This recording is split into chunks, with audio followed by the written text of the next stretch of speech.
there to share the wealth in that regard. Boston was pushed down. 7 to shoot. Boston methodical. Undertake. After they had fallen behind by 6 in the quarter, then Sydney Coulson, as Aliyah Boston has an extended conversation with the officials, and then is gonna get over to Angel Gray. Angel?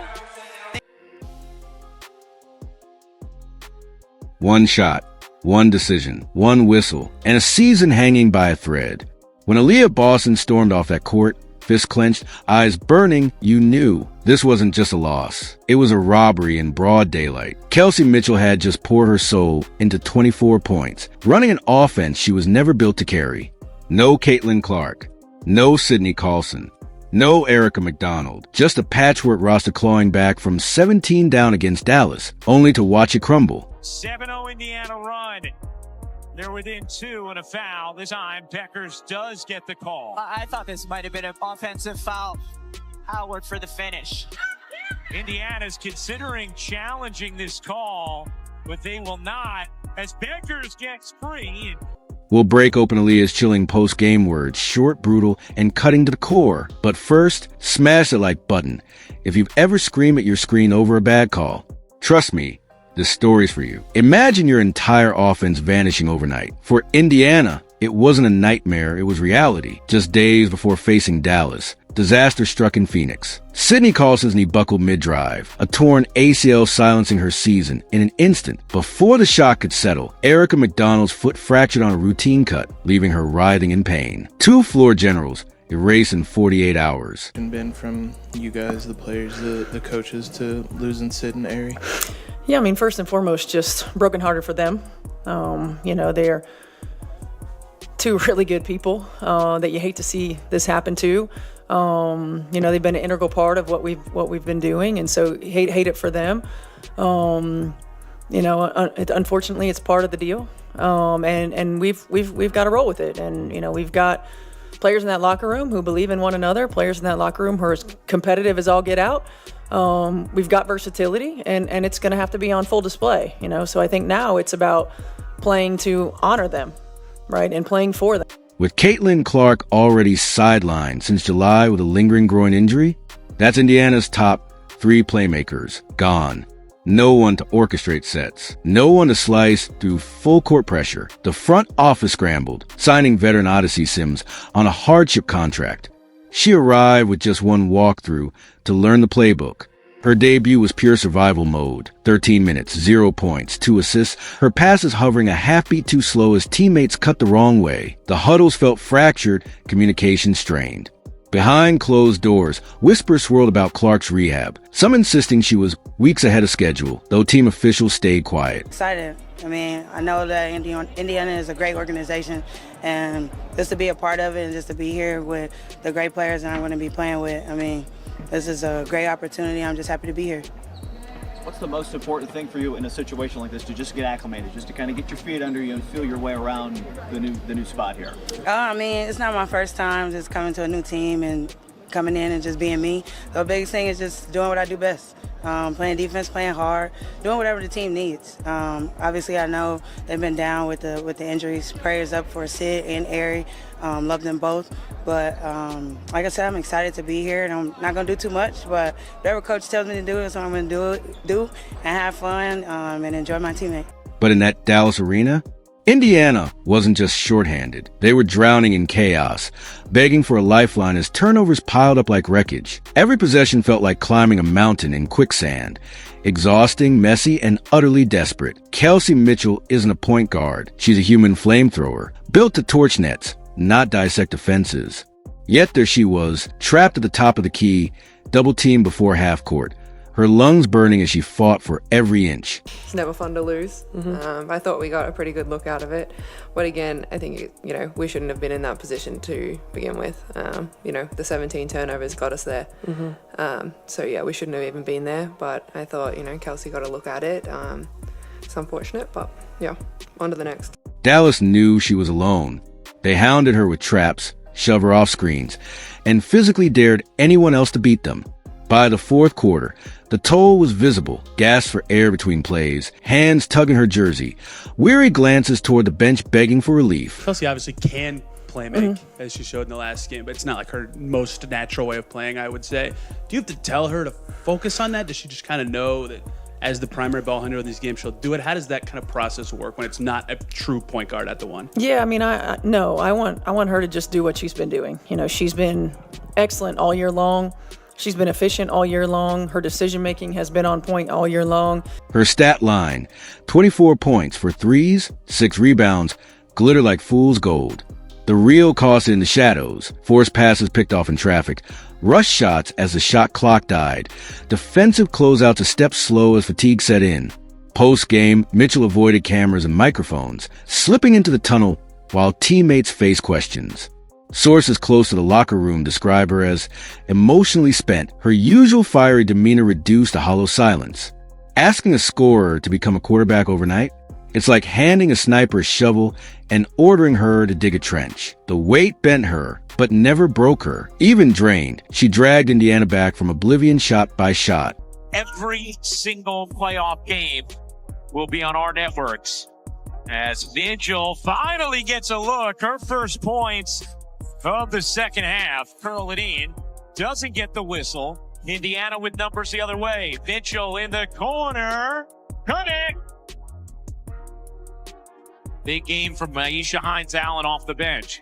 Mitchell sprints into the lane, finds Cunningham. She got it on a 3, and it's a single-digit deficit. That's leadership no box score captures. While Mitchell carried the load, others ignited. Sophie Cunningham played with 14 points of pure, unapologetic fury, diving headfirst for loose balls, bodying up bigger defenders, and draining momentum-shifting threes. When a Dallas elbow sent her stumbling with no whistle, her heated reaction went viral, though she later apologized for letting emotions boil over.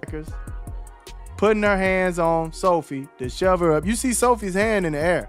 Both hands are in the air right here. And Paige Beckers is shoving. She is shoving her clean off. Boom. Pushed her right into Howard.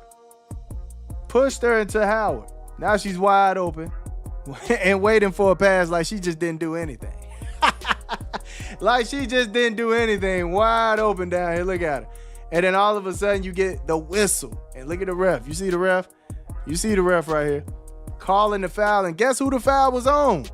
Sophie Cunningham.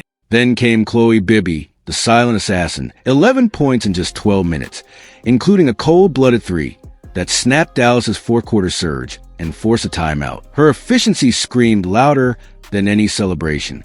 Natasha Howard, the anchor, 12 points, 12 rebounds, 3 blocks, a double-double built on erased layups and suffocating paint presence. She played like a woman possessed, turning the lane into a no-fly zone. Back for to shoot. Cunningham into the corner. Bibby again. Chloe Bibby breathing life into Indiana. A 19-0 Dallas run. Bibby buries the 3, and just like in the first half when... Yet beneath the heroics, tension simmered. Howard's dominance sparked whispers about playoff contenders eyeing her via trade, while Cunningham's firewalking with referees hinted at deeper frustration with the Knights' inconsistent calls. This wasn't a one-woman rescue mission. It was a gritty, collective uprising, role players morphing into warriors because the moment demanded it. Every rebound, every deflection, every hustle play was a brick in the comeback they almost completed. You could overturn it to an offensive foul. You could also maintain that it's a foul, but take away the continuation. All of those things could happen here on this call. The interesting thing is, when you get to this point of the play, it is a foul on Boston. But it's because her arm was clamped earlier in the play. I mean, look at that. Like, what can she do there? She literally can do nothing. I don't know how that's not overturned to an offensive foul. I agree with you. That looks about as clear as it gets. And you saw how quickly Stephanie White challenged that. Then came the whistles that tilted the scale. The breaking point?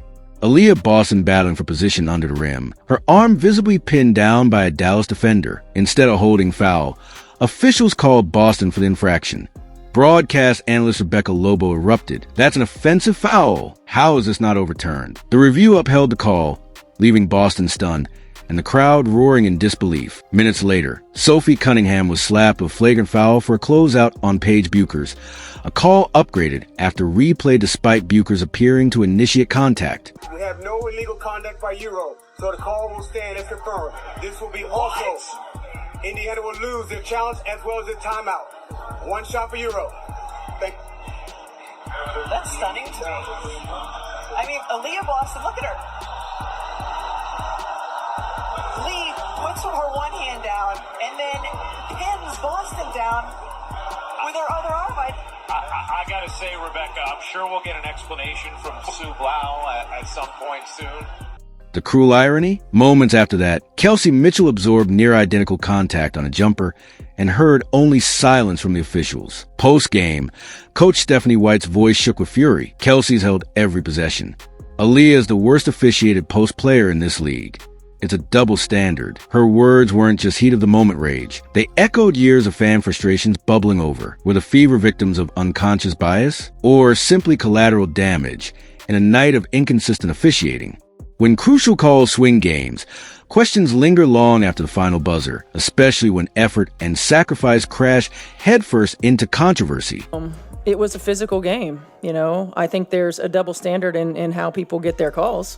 I think Kelsey Mitchell, number one, is held or chucked on every freaking possession and never gets a call off the ball. I think Aliyah Boston is the worst officiated post player in the league. She never gets a call. And you know, there's a double standard there, certainly. But you know, again, if it's going to be physical and you're gonna allow us to be physical, then allow both teams to be physical. If you're going to call the holds and you're going to call the chucks, and you're going to then call it both ways. So I mean, I think that we've been pretty consistent in what we're asking for, and I didn't feel like it was consistent, especially for those two. I think you could call a foul every time down the floor for those two. 11 seconds left, down 1 point. The arena vibrating with chaos. Indiana inbound Kelsey Mitchell, exhausted, doubled over, sweat dripping into her eyes. No timeout called. No set play, just Mitchell alone against a defense designed to smother her. She drove left, fought through a forearm shiver, and launched a fading 18-footer over two lunging defenders. The ball clanged off the rim. Game over. Silence, then Dallas roar. But the Real explosion came after. Why no timeout? Coach Stephanie White's post-game admission cut deep. I should have called it at 3 seconds. A rare public mea culpa that ignited firestorms online.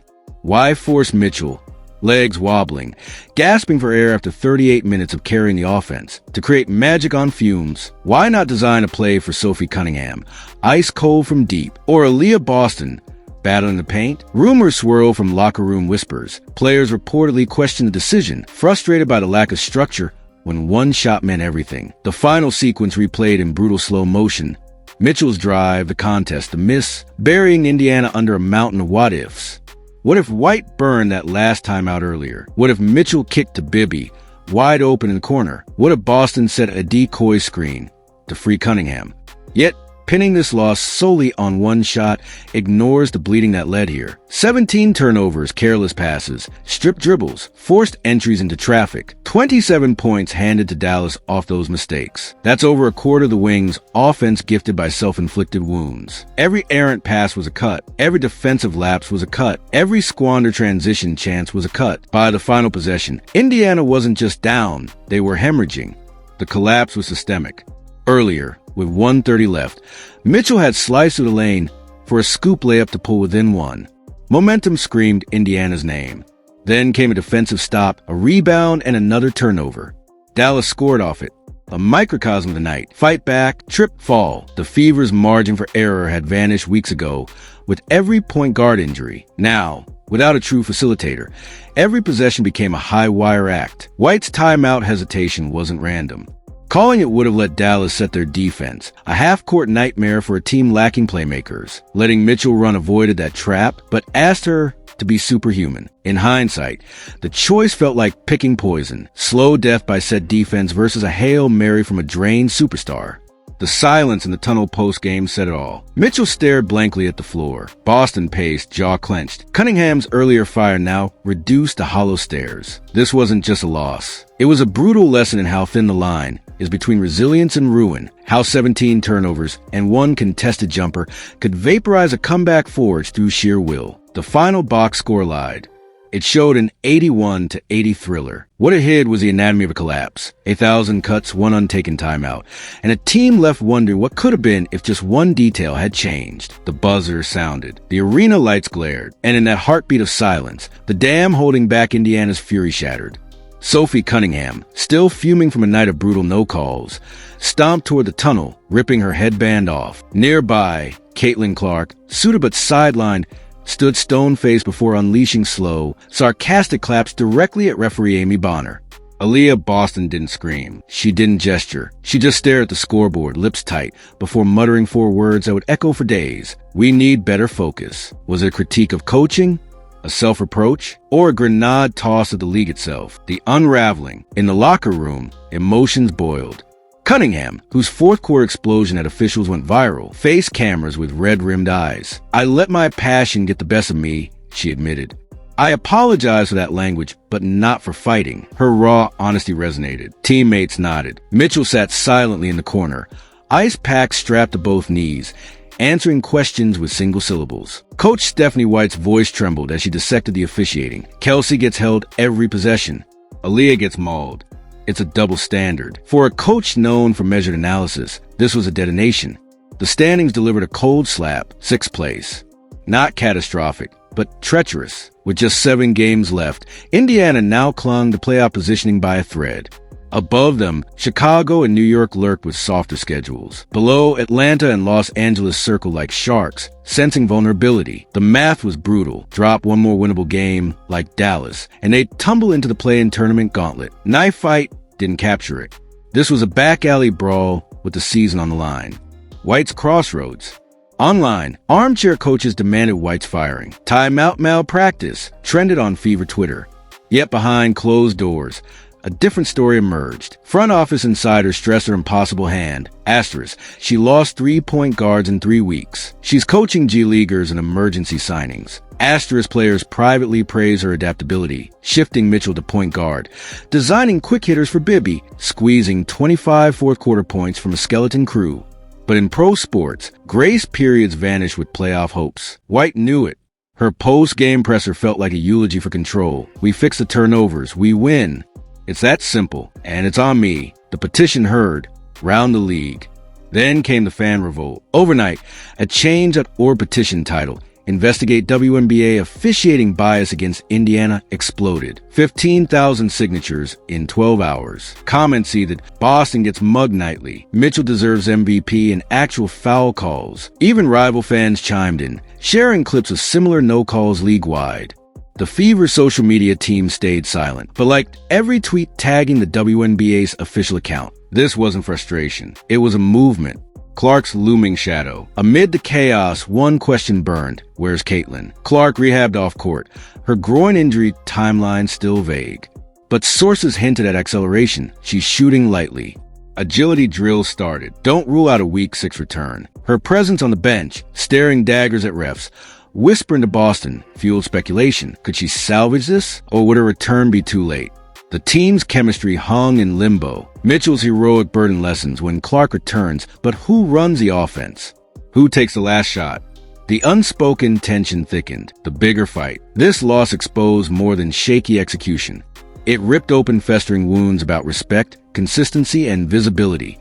When White called Boston the worst officiated post player in the league, she tapped into a decade of small market grievances. Why do stars in New York or LA get touch fouls while Indiana stars wrestle in silence? Is it market size?